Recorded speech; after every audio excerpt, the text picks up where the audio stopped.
এই লোকটি তেলের পাম্পে হাত লাগাতে সবকিছু টাকা হয়ে যায়। হ্যাঁ, এটা কি হয়ে গেল? একটু পর সেখানকার কর্মচারী চলে আসে, তারপর বলে, ভাইজান কয় টাকার তেল লাগবে আপনার? আরে আমার তেলের মেশিন কোথায় গেল, আর এতগুলো টাকা কোথা থেকে আসলো? তারপর তেল কিনতে আসা লোকটি বলে, আরে ভাইজান আমিও তো এখানে তেল কিনতে আসছিলাম, কিন্তু যখন আমি মেশিনে হাত লাগালাম আর সব টাকা হয়ে গেল। তারপর ওখানে থাকা লোকটি বলে, হারামখোর আমাকে বোকা পেয়েছিস, সিকিউরিটি এখানে আসো, দাঁড়া তোকে এখনই আমি মজা দেখাচ্ছি। তারপর সিকিউরিটি সেখানে আসে, এই হারামজাদা আমাদের পেট্রোল পাম্প গায়েব করে ফেলেছে, একে একটা ঘরে নিয়ে যা বন্দি করে রাখো, আর মালিক আসলে আর মজা দেখাবে।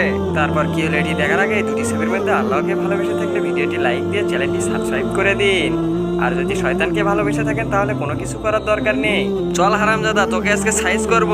তারপর ওই লোকটিকে হাত লাগাই দেয়, ওই লোকটির সাথে সাথে টাকা হয়ে মাটিতে পড়ে যায়। আরে মাথা মোটা, এটা তুই কি করে ফেললি? আরে ভাইজান আমার কোনো দোষ নেই, আর আমি যে জিনিসে হাত লাগাচ্ছি ওই জিনিসটাই টাকা হয়ে যাচ্ছে। তারপর ওই পাম্পের লোকটি ভয় পেয়ে সেখান থেকে পালিয়ে যায়। তারপর তার মালিককে ফোন দিয়ে সব ঘটনা খুলে বলে, হ্যালো ভাইজান তাড়াতাড়ি পাম্পে চলে আসুন, এখানে বিরাট বড় ঘটনা হয়ে গেছে।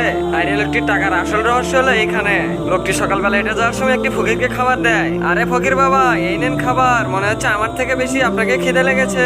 লোকটি খাবার দিয়ে যাচ্ছিল, তখনই ফকির বাবা পিছন থেকে ডাক দেয়, বল ভাই তোর জন্য কি দোয়া করবো আমি? তারপরে লোকটি বলে, আরে বাবা আপনার দোয়া যদি সত্যি হয় তাহলে আপনি দোয়া করুন যেন আমি যা ছবল সেটাই যেন টাকা হয়ে যায়, অনেক অভাবে পড়ে গেছি আমি। তারপর ফকির বাবা বলে, হে আল্লাহ তার মনের আশা পূরণ করে দিও।